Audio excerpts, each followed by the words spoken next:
Assalamualaikum warahmatullahi wabarakatuh. Yang terhormat Bapak Abdullah MAG selaku dosen mata kuliah metodologi studi fikih dan teman-teman kelas C2 AKR yang berbahagia.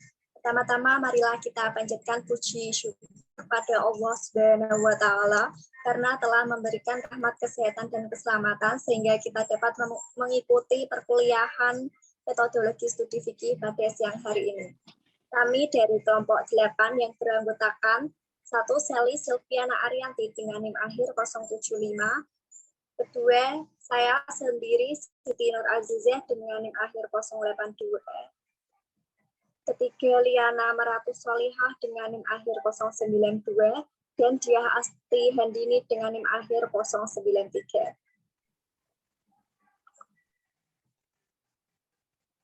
Di sini kami akan mempresentasikan materi kami yang berjudul Studi Fikih dengan Pendekatan Gender.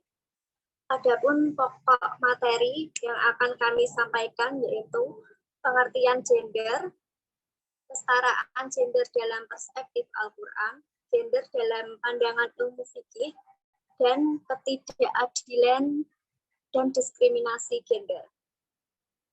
Jadi langsung saja kita mulai. Untuk yang pertama, saya persilahkan untuk Sally Silviana Arianti sebagai presentator pertama. Baik, saya Sally Silviana Arianti dengan NIM akhir 075. Langsung saja materi pengertian gender. Kata gender berasal dari bahasa Inggris, gender yang berarti jenis kelamin. Dalam Webster New World Dictionary, gender diartikan sebagai perbedaan yang tampak antara laki-laki dan perempuan, dilihat dari segi nilai dan tingkah laku. Gender merupakan konsep hubungan sosial yang membedakan fungsi dan peran antara perempuan dan laki-laki. Perbedaan fungsi dan peran antara perempuan dan laki-laki ditentukan menurut kedudukan, fungsi, dan peranan masing-masing dalam berbagai kehidupan dan pembangunan.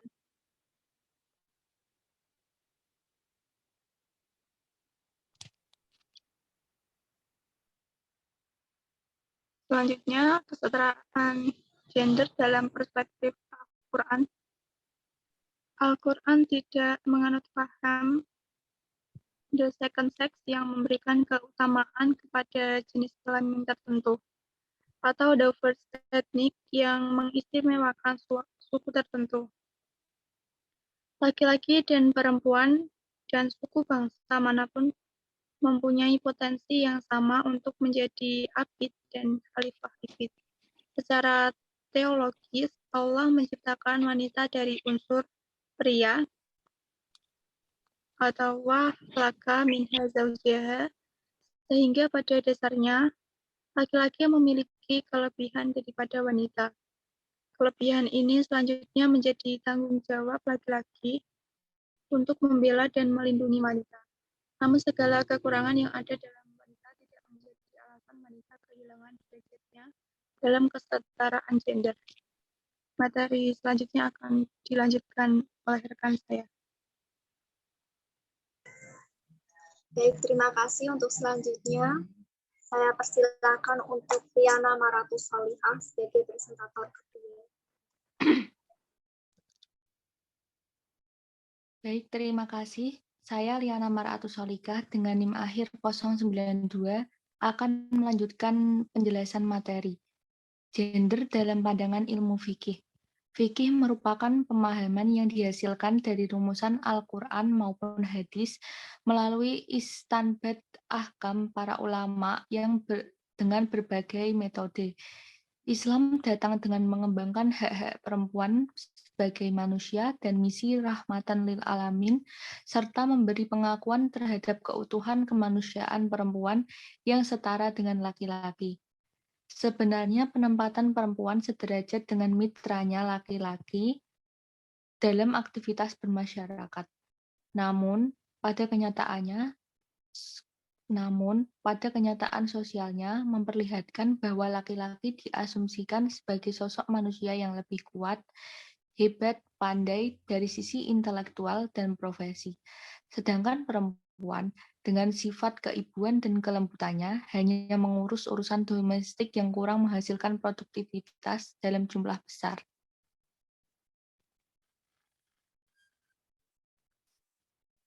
Selanjutnya, ketidakadilan dan diskriminasi gender. Keadilan dan diskriminasi gender merupakan kondisi kesenjangan dan ketimpangan atau tidak adil akibat dari sistem struktur sosial di mana baik perempuan maupun laki-laki menjadi korban dari sistem tersebut. Bentuk-bentuk manifestasi ketidakadilan gender akibat diskriminasi gender mencakup yang pertama, marginalisasi atau peminggiran, yang kedua, subordinasi, yang ketiga, pandangan stereotip, yang keempat, kekerasan, dan yang kelima, beban ganda. Untuk lebih jelasnya akan dilanjutkan oleh rekan saya. Terima kasih. Baik, terima kasih. Untuk selanjutnya akan disampaikan oleh Diah Asti Handini sebagai presentator ketiga. Padanya saya persilahkan. Baik, terima kasih atas kesempatannya. Saya akan melanjutkan penjelasan dari Mbak Liana. Yang pertama, ketidakadilan dan diskriminasi gender. Yang pertama adalah marginalisasi atau peminggiran. Sebagai contoh, yaitu peluang untuk menjadi pimpinan di lingkungan TNI atau jenderal lebih banyak diberikan kepada laki-laki dibandingkan perempuan. Kedua adalah subordinasi, adalah suatu keyakinan bahwa satu jenis kelamin dianggap lebih penting atau lebih utama dibandingkan jenis kelamin lainnya.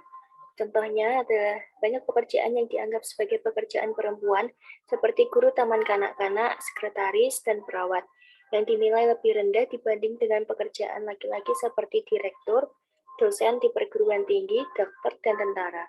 Hal tersebut berpengaruh pada pembedaan gaji yang diterima oleh perempuan.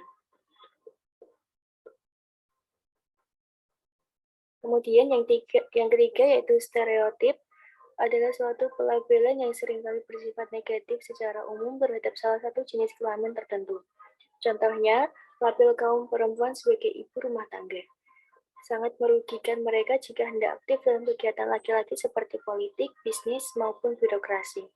Yang keempat adalah kekerasan. Berbagai kekerasan terhadap perempuan terjadi sebagai akibat dari perbedaan peran gender yang tidak seimbang. Contohnya, istri menghina atau mencela kemampuan seksual atau kegagalan karir suami. Yang kelima adalah beban ganda. Beban ganda adalah peran dan tanggung jawab seseorang dalam melakukan berbagai jenis kegiatan sehari-hari. Sebagai contoh, seorang ibu dan anak perempuannya mempunyai tugas untuk menyiapkan makanan dan menyediakannya di atas meja, kemudian merapikan kembali sampai mencuci piring-piring yang kotor. Mungkin itu yang dapat saya sampaikan. Lebihnya saya kembalikan kepada moderator. Oke, terima kasih. Itulah tadi presentasi dari kelompok kami tentang studi fikih dengan pendekatan gender. Saya selaku moderator mohon maaf apabila ada salah kata maupun pengucapan. Wabillahi taufiq wal hidayah. Wassalamualaikum warahmatullahi wabarakatuh.